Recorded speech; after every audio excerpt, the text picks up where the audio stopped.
and a very warm welcome to our 113th Security Thought Leadership webinar.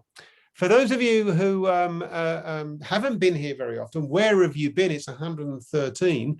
We take place every Tuesday and Thursday afternoons at this time, where we discuss a subject of importance to the broader security economic crime world. And the idea of these is not to try and solve the problem, although one of our panelists this afternoon is thinking we can, which would be marvelous, but it's the very least to see if we can critique what's going on, analyze, in order that we may develop thoughts on what a better type of provision may look like in the future. And our topic today is money laundering reporting. How effective is it? It's a webinar sponsored by Altia. I'm very grateful to them. They like this link with economic crime. And this has come about through this reason, that money laundering has cropped up as a big issue, a feeder of many different crimes around the world. And the argument has been that since we've got compulsory reporting of it in a global basis, we must therefore know all about it. How come our response is not better? And we'll be discussing this today with three panelists from very different parts of the world. In a minute, I'm going to introduce them. Now, I've got to tell you, one of them from the Ukraine is having trouble connecting, so may join us in a little while. But two already here. So without further ado, let's go to meet them, and all the way over to Antigua and meet Amanda. Amanda, please introduce yourself. Well, good day, everyone. My name is Amanda Peters. I am an analyst. I have worked in financial intelligence analysis and as a tactical intelligence officer in Antigua. Thank you very much indeed, much appreciated. And we are hoping to be joined by Marina from Ukraine in a minute. But let's go and meet someone I think many of you will know, Professor Mike Levy. Mike. Well, I'm Mike Levy. I've never had a proper job, unlike Amanda. But I'm a criminology professor who's been working in the area of economic and organized crime since the 1970s. Thank you very much indeed, Mike. And good to have you. Cardiff University. At yes, which is in Wales, and a lovely part of the world too. Okay, let's, without further ado, let's be hoping that Mariana will join us very, very soon. Let's see if we can get started. And as you know, on this, we like to have opening statements from each of our panelists. This is 3 minutes when they get to say whatever they want to say about this subject matter. So, Amanda, can we have your opening statement, please? All right. So the effectiveness of money laundering reporting. First off, it is a mechanism, just like any other. It's not inherently effective or ineffective, but it's as useful as the quality of the relationships, the quality of the reports submitted. So it's a sum of all its parts. Basically, as long as the money laundering reporting officers are aware of what is required of them, their internal policies, their customer due diligence mechanisms are sufficient, and most importantly, there is good stakeholder dialogue, meaning between law enforcement agencies particularly, and these private entities, whether it's just financial institutions or designated non-financial businesses and profession, and the regulatory framework. So as long as we are all on the same page, it can be extremely effective. And we need to all be mindful of the purpose of money laundering reporting. So from a law enforcement, are we doing it for law enforcement, for intelligence value, or are we just trying to meet our organization's quota so we don't get sanctioned by law? So it can be effective or it cannot. It just depends on the users. Thank you. Thank you very much indeed. Okay, some good stuff to get back to there. If I can ask the audience that if you want to get your questions in early, we'll endeavour to incorporate them in the ensuing discussions. We are waiting for Marina from the Ukraine, who's trying to connect with us. So do get your questions in early, and I'll endeavour to incorporate them in the ensuing discussion. Let's go over to Mike in Wales. Mike, your opening statement, please, Mike. Your thoughts on this? I think, over 30 years on, since we started having this system, we still don't really know what we're trying to achieve with it. And therefore, talking about its effectiveness is very tricky. Amanda is quite right. We have to decide whether we're just trying to meet our organizational quotas and not get punished, or whether we're really going to try and achieve something, and if so, what? Are we trying to reduce money laundering? What would that look like? How accurate are our estimates? The answer is they're not accurate at all. They're mostly facts by repetition. Are we trying to reduce particular types of crime? If so, which do we prioritize? Are we trying to satisfy the evaluators of our countries so that we get good marks and so that we don't have to pay any penalties? Those are the variety of different things. So when we think about the reporting mechanism, how good are we at identifying whether something is a crime or not? Because if we're missing most of the crimes, or if we're seeing a huge number of things that aren't crimes, but we think might be crimes, then we need to, can we actually improve the efficiency of what we're doing? Yeah, is that, you finished, Mike? Yes, I thought I had 3 minutes and that's. Yeah, absolutely. Absolutely. I'm just checking. It wasn't a pause. Thank you very much. Let me just come back and just get a clarification from each of you, Amanda. I mean, Amanda, you've raised this point. Okay. So it does depend on what we're trying to achieve from it. But from your point of view, what are the barriers to reporting it in the first place? Are there any barriers? I mean, is it straightforward, the reporting process, to get a report on the books? Is that a straightforward process? Amanda? It is. It is straightforward in terms of the input mechanism, which suspicious transaction reports, suspicious activity reports. However, there needs to be education and continued education and sensitization about what makes these things suspicious and what will the end user be looking for in these reports. What information would we want from it? Yeah, but you see, that's not obvious then. You see, in a sense, one would hope that that was obvious, that we're reporting this so we can find out more about money laundering. But I mean, what education do you need for that? It seems on the face of it fairly straightforward. Amanda? Actually, no, because money laundering patterns and techniques change over time.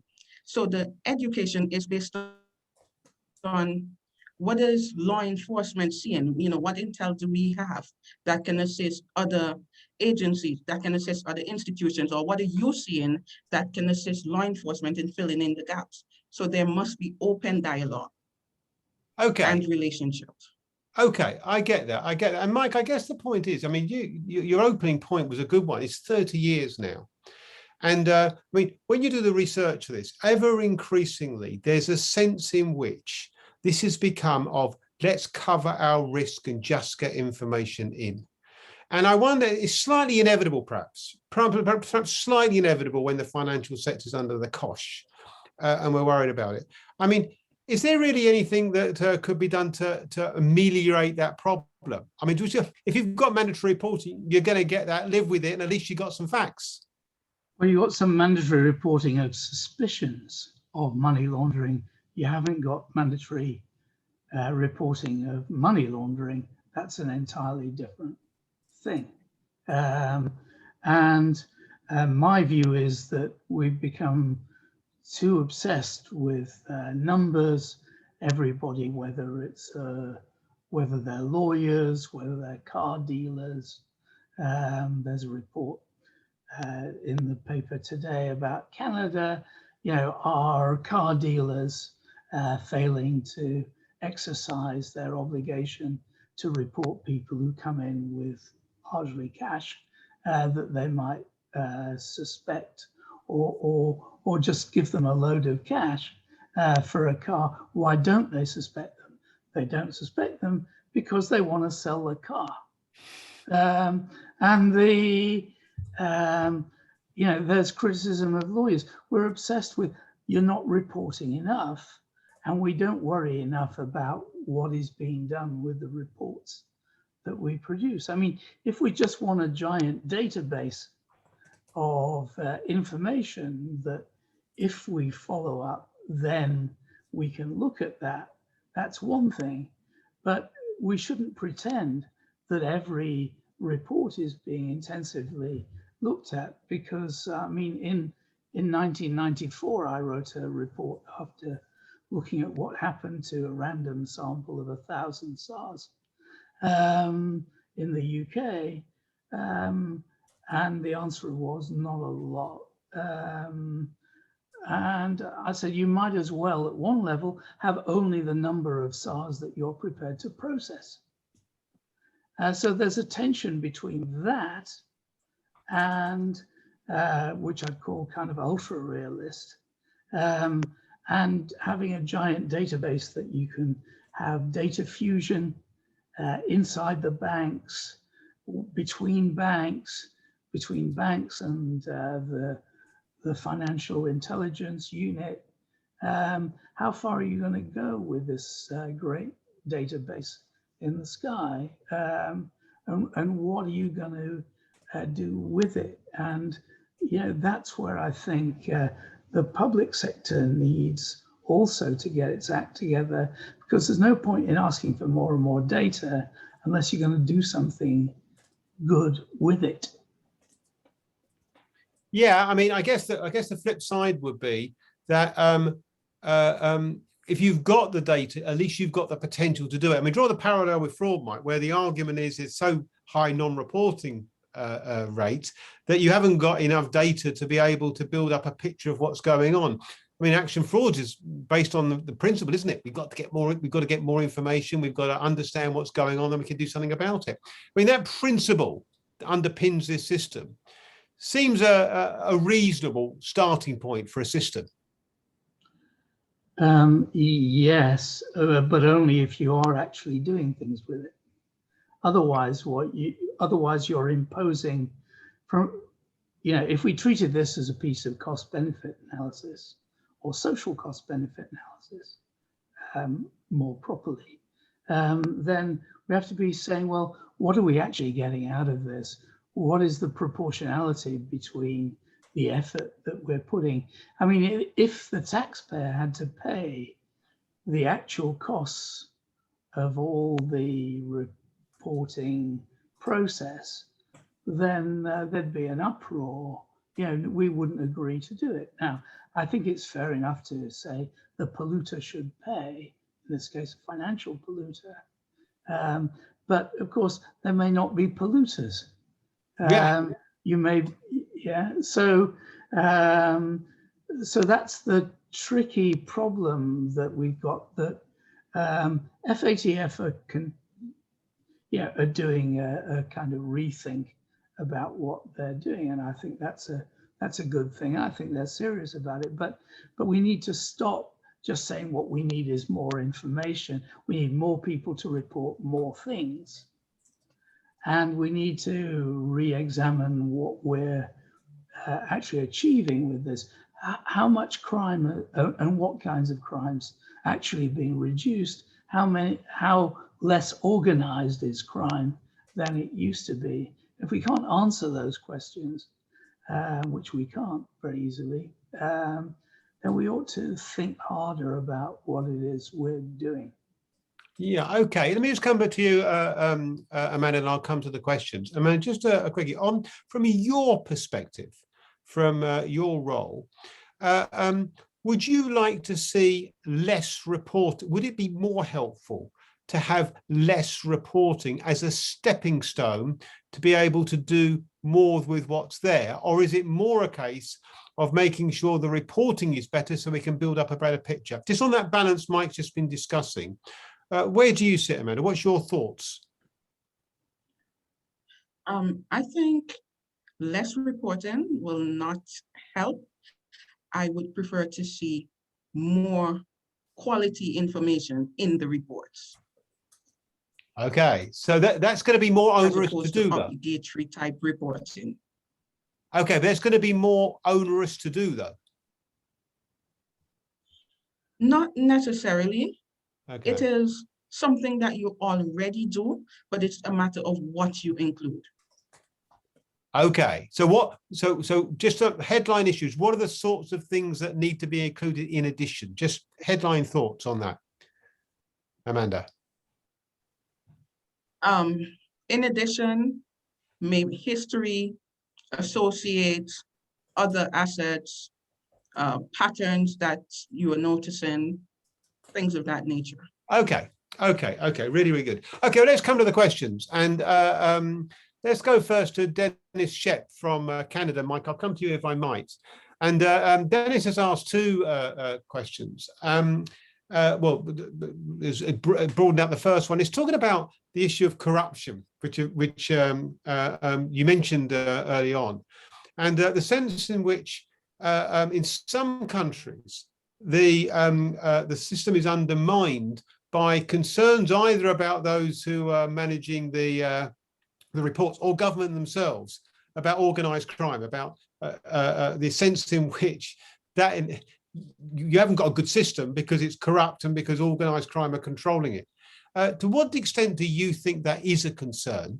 And specific with regards to managing money laundering, which of course is the fuel for organized crimes in many ways. Mike, your thoughts to Dennis Shep's question? Yeah, I mean, it is a very good question. In some, I think the level, well, how do we know what the level of corruption is in different countries? But I think there is some corruption in financial services, there's some corruption in policing, there's some corruption in prosecution process, but the amount varies a lot between countries, and we don't always know that. I would say that if the banks are afraid of reporting, then that's not necessarily corruption, that's actually fear. You know, why would a banker be afraid that if they reported something that organized criminals would know about it? Well, they might know about it if the Financial Intelligence Unit, if the FIU was corrupt, or if the FIU, or if somebody did something about it and then they worked out, well, how did they find out? It could only have been because of the banker. But the system is supposed to protect people from that. It doesn't always work, but the control system, I think, works reasonably well in most countries, or they wouldn't be part of the Egmont group of financial intelligence units, because independence and integrity of the FIUs is a criterion for membership. So I think I'd say, yes, people might nevertheless be afraid, because if the bankers or the lawyers or the car dealers think that, or the real estate agents think that the system might be corrupt, then they would be afraid and they might not report. And they're probably more afraid of the gangsters than they are of the government prosecuting. Yeah. Yeah, and that might be the case in Antigua as well. But I mean, Amanda can speak. Well, the smaller the jurisdiction, but there's also willful blindness or just blindness to what's going on around you. I mean, in Germany, the view seems to be, for example, that you have a visible mafia coming in and doing particular crimes, but mafia works effectively by extortion and threatening people.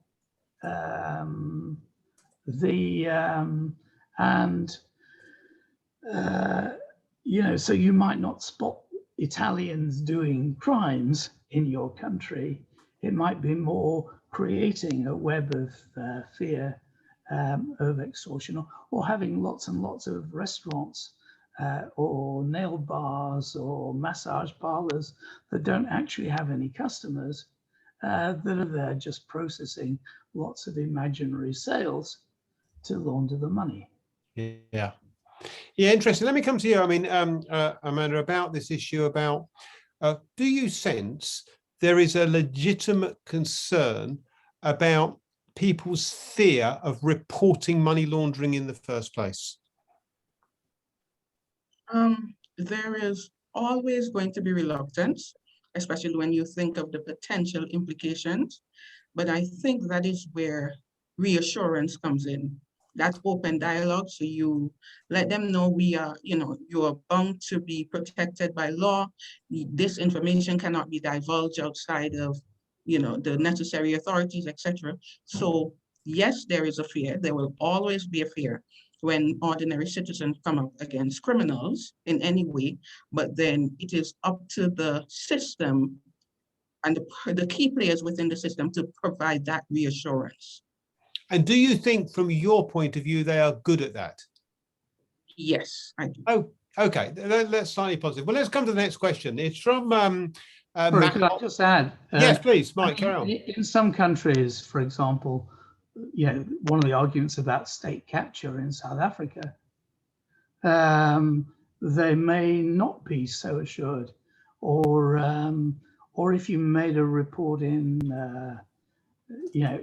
some authoritarian dictatorship, then you might feel that it could come back to you. It depends what you're reporting on and about whom. So that, I would say, is quite a big issue. And even if the authorities did try and reassure you, you wouldn't necessarily believe them. And you know what? You'd probably be right. Well, yeah, you can understand that. Okay, thank you, Dennis, for the question. A good point. Let me come back to you then, Amanda. And Matt Hopkins is an academic here in the UK. And he says, and you mentioned this, Amanda, in your opening statements and using different words, critics talk about SARs as a tick box exercise. How do the panel think SARs could be developed to possibly aid national money laundering risk assessments? Amanda, your thought, given the fact that you've already said they sometimes can be seen as a tick box exercise, what can be done? Well, as I mentioned, they must be just the same way money laundering is evolving, it is dynamic. The SARs should reflect that. And this can only come through dialogue. There needs to be open conversation between the persons on the receiving end and the persons on the action end, more or less. So the intelligence, law enforcement intelligence, they know what they're seeing, and they can feed that back to the FIU, who can feed that back to the financial institutions. So instead of the regular over $10,000 threshold, etc., check, you know to look for what is currently happening based on the information that you would have received from the authorities. I mean, from your point of view, is this happening now in any way that could be seen as optimal? I mean, does the system work okay, Amanda, and just needs improving, or does it need a complete overhaul? The system needs a lot of work. It needs a lot of work. Okay. On all ends, to be honest. Because when I heard your answer, I thought that makes perfect sense. But of course, it was almost as if we might have expected that to happen as a matter of course. And I mean, Mike, likewise, Matt's question here. I mean, it's almost a case of, all right, then, what do we do if it's become a tick box exercise and the aim is, say, to get a better assessment of money laundering? What do we do with regards to how we might manage reporting? Mike, any thoughts? Well, it depends what system we're in. I mean, Matt has done some good work himself on this. If we're working in a system where we don't routinely collect all wire transfers as they do in, say, Canada or Australia, then and up to a point in the US, then we're reliant on what people report. Of course, there's a danger if we use reported data alone to inform our national risk assessment, then what we're doing is basically reconfirming what people are already suspecting. So we need to find methods of standing outside the box.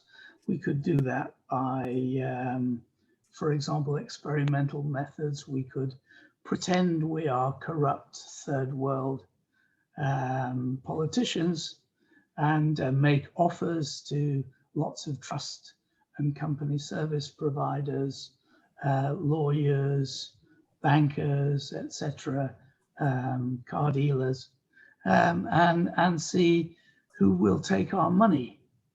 So we can adopt experimental techniques like that, like a sting operation, except aiming at collecting intelligence.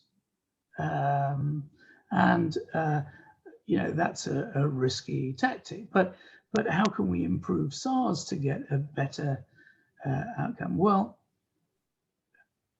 we need really to look at the behavior that the suspicious activity report is identifying and find some way of channeling that analytically into methods of laundering, if indeed it is laundering. We don't know. It's a suspicion. It's not actual laundering. So we could feed that into a bigger national risk assessment. We could look at all the other sources that we're using for national risk assessments, then see how can we supplement those with SARs. You know, could we use them as a check on what we're getting from other sources, a kind of plausibility test. But it is a very difficult process, and I think we're underutilizing them, which is, you know, when you think about how much the system costs, it's a terrible waste. And Glenn's asked this question about law enforcement numbers are stagnant or shrinking. No, well, just coming to that, Mike. I mean, because behind Mike's question, so behind Glenn's question, is the point about is the solution to the system to think beyond the police as primarily responsible for responding? So, Mike, just to do justice to Glenn Kitteringham's question, then I'll come to you, Amanda, about whether it should be in the hands of the police. But Mike first. Well, both Glenn and you and Grant are implying that we should be thinking about civil alternatives, either civil legal actions, or if we have it in our jurisdiction, civil forfeiture investigations without necessarily a criminal prosecution. But then somebody has to do that. There are law firms willing to take on some of the sexier cases, and those are sometimes the big grand corruption or grand fraud cases. But they won't be doing that in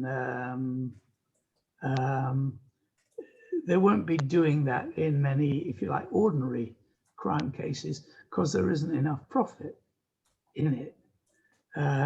So we need to kind of think about the collateral implications of doing that. But certainly, yeah, in principle, it might be a good thing to go after these things civilly, but then how could we maintain the confidentiality of suspicious activity reporting and yet pass it on to private law firms to do the bounty hunting?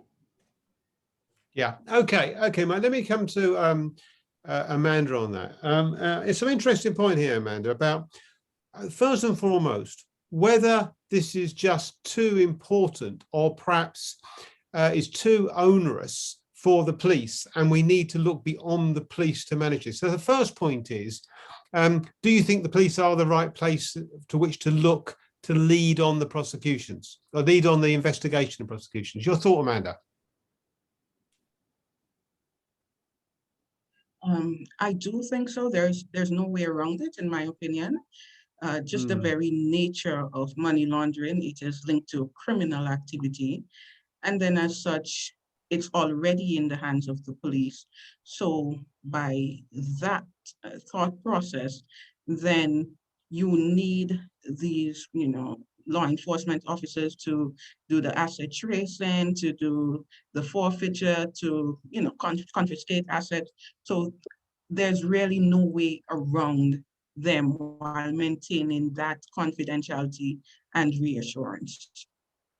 Yeah, I mean, Can I add to that? Yes, please. It's not just police; it's also customs, right? Tax. It could be environmental investigators, as environmental crime becomes more and more important.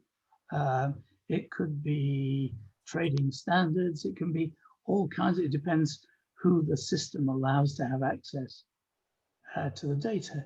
In the UK, you've got to be a trained financial investigator, but you don't need to be in the police. Other systems are non-police systems. So, that whole thing has been, needs looking at. Yeah, and you see, the thing is, what's interesting, I think, is that when I listen to both of you answer the questions, I think this just makes so much sense, right? I mean, they seem quite logical answers here. And the question sort of, it sounds so obvious. There's a bit sort of trying to get my head around is why there isn't more momentum behind about doing something different, because it just seems as though we accept, I mean, back to your point, Amanda, we accept that as your opening statement, you made this point that, it is a case of some organizations mitigating risk. So they're just going through the process. Okay. And you also made the point that it depends on the purpose we're doing it for. And once again, you think, yeah, okay. And so I wonder whether perhaps is the answer that we need a government worldwide new look at what the purpose of this is as a prerequisite for rebuilding the system. I mean, where might we look to get round the addressing the issues that seem to me you're raising, which seem entirely logical? I mean, sometimes on this web, I think, wow, that's really out the box. That's sort of, this is, goodness, this sounds so logical, so sort of doable. Where do we go? Amanda, your thoughts on, just on this point, as Mike said, this is not just police, this is broader law enforcement. We typically use that word more broadly. So from your point of view, just to be clear, you can't see an alternative to law enforcement being involved. It's tempting to say we need higher numbers and better training, but presumably there's no alternative to that. Amanda first. Not that I can see. Well, no, unless you're bringing in specific consultants in small numbers, and that would be because I can't see bringing in consultants indefinitely, so it will still be to train law enforcement personnel. So I can't see any way around it, any sustainable way around it, while maintaining the confidence. Okay, thank you very much indeed. Let me come to a question from Peter Herwig, just to make sure I cover it. Mike, Peter has asked the question about, we've got a worldwide system here. Okay, that seems a dream position to be in. We're collecting information, similar information about money laundering across the world. What a great start. Are we in a position to share best practices around the world? And what's the impediment to doing a better job of that? And I'll ask Mike first, and I'll come to Amanda for your comments. Amanda. Mike first. Well, I mean, I'm a member of a relatively recent, the Global Coalition to Fight Financial Crime, which John Cusack heads, and there's also a global coalition against organized crime. You know, so there is some international action that is public-private partnerships, etc. I think best practice is can sometimes be a misleading phrase. It's a phrase we often use. I don't often use it, but lots of people do. Because best practice only makes sense in terms of what are your objectives. So it's not just a question of doing things well. Yeah, I've done work on financial investigation. You know what, and so as you know what is better or worse, you know what won't get you anywhere. And one of the things that won't get you anywhere is other countries not cooperating, or cooperating so slowly that they might as well not be cooperating, or institutions not cooperating. You know, it's difficult enough for banks to share information from different jurisdictions within themselves. So, you know, we mustn't think this is a kind of, it's a global system, but it's not a harmonized, it's a very lumpy global system. It's what my academic mentors would have called a loose coupled system. A bit like some marriages, and it's a loose coupled system, and so it's very hard to get what is best practice to the FBI. The Canadians would find objectionable. What is good practice in terms of the Law Society Money Laundering Task Force, to which I belong in the UK, would be objectionable to the Americans, the Australians, and the Canadians. So you have to really see there's a kind of balance of privacy and constitutionality versus kind of what works. You know, we might all say we want a massive data fusion of all the financial data in the world, but what if some horrible dictator or genocidal maniac got hold of it all? Then we wouldn't think it was such a good idea. And how do we say, well, you can have it, but you can't? That's a very tricky political process. So I'm in favor of teaching the world to sing, but it's, but some people sing better than others. Fair enough. That's an interesting point. I'm interested to get your views, Amanda. So when we talk about sharing practices, right, sharing good examples of practice or sharing best practices, Amanda, I mean, this once again sounds a very often thing. Does this happen in your in your part of the world? If so, in what form? And I suppose if not, why not? Amanda. Well,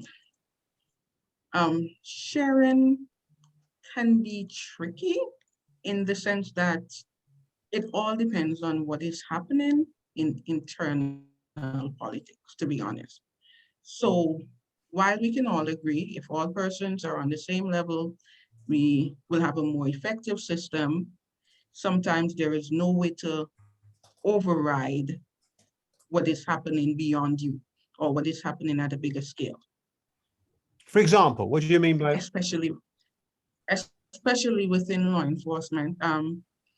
For example, you may have, hypothetically, there may be two organizations or two agencies with a similar mandate. And as such, they may be working on similar cases.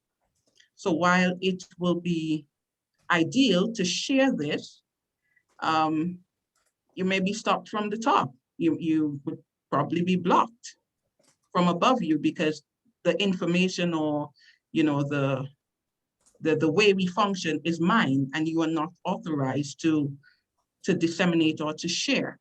And as a result of that, unless every single person within the entire process is on the same level, there is very little that will change or can change.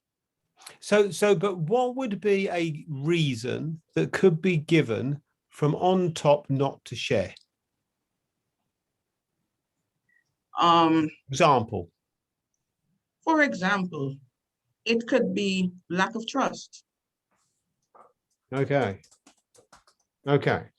So, well, right. So here we have it then. Here's the summary from what's coming through here. We have a worldwide system, but be careful about calling it a worldwide system, because the way that it's managed and collated varies greatly, with different aims and different objectives. Anyway, bring it together, as Mike says, has got sort of complications all of its own. And as you say, Amanda, even within countries, sharing can be problematic, which does sort of make you think, my goodness me, how do you take great big chunks out of this? I wonder whether I could just finally come to both of you for a final comment. And I'm going to point you to Ola's question here, if I could, just 30 seconds each, if you wouldn't mind. It's a big question. It's only we're running out. Ola's question: other than the inclusion of more substance in reporting, which was mentioned, how else do you think that suspicious activity reports can be improved so there is more beneficial outcome in combating money laundering and terrorist financing? So headline issues, maybe a summary of what you said if you wish, or taking a specific point about SARs. Amanda, how could they be improved? Just up to 30 seconds, if you wouldn't mind, Amanda. They need to be improved by, well, she did say other than substance, but we can't get around it. There must be more substance and more relevance to whatever it is that we are fighting. So we need to identify what the problems of the day are, what the solutions are, and then we can work on what the mechanisms to contribute into these solutions should entail. Okay, that makes perfect sense to me. Mike, again, your thoughts, if you mind, to Ola's question, just final comments. Law enforcement and financial intelligence units need to communicate their own limitations more, so that they're not overloaded with stuff they don't want, or can't deal with anyway. And also, they need to, and to be fair, they are doing more. They need to communicate, what good reports can lead to, the variety of things that good reports can lead to. They might have to do that quietly rather than broadcastingly, because the issue of confidentiality is important.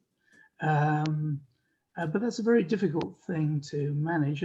But people work better, if academics too, if they think there's a point in what they're doing. And if they don't think there's a point in what they're doing, why should they bother? Just take their salaries and do less. So we need to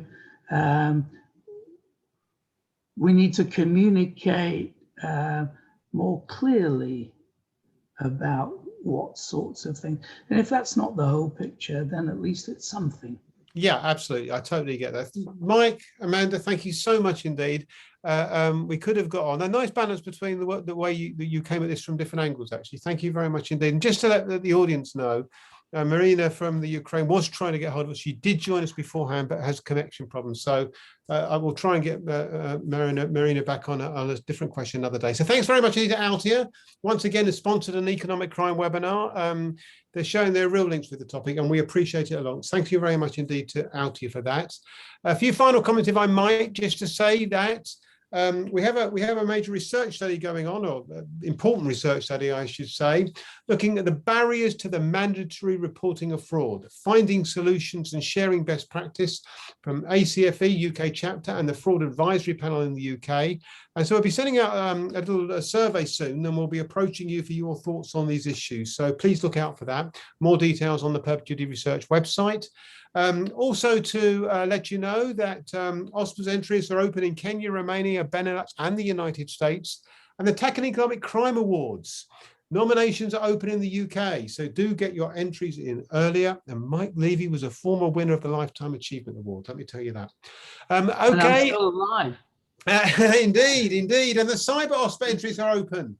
All these are supporting associations around the world. If your cybersecurity association is not there, maybe they should be. So do encourage them to contact us. Cybersecurity is a fundamental part of what's going on around the world. Many categories to choose from. The cyberospas.com. Do look at the website. And finally to say, we're going through everything all over again on Tuesday. Sorry, what day are we on? Oh, tomorrow. When I actually not, well, no, I should say that we're not going to go through tomorrow. Tomorrow at 6 o'clock UK time, I'm giving a talk for the Kenya Criminology Association on why is the private security sector not a global? Why is the private security not a global strategic partner of government? So join us free of charge, 6 p.m. tomorrow. We'll send out details of that. And on Thursday, back to normal, one of our normal webinars, the CSO or the CISO, which is best placed in the corporate hierarchy. That's cropped up in previous webinars. We'll be examining that on Thursday at the same time. Thank you once again to Mike and Amanda. Thank you once again to you, the audience, for your questions. I hope we'll meet again soon, hopefully tomorrow, tomorrow at 6 or Thursday at 3:30. But until then, wherever you are in the world, stay safe.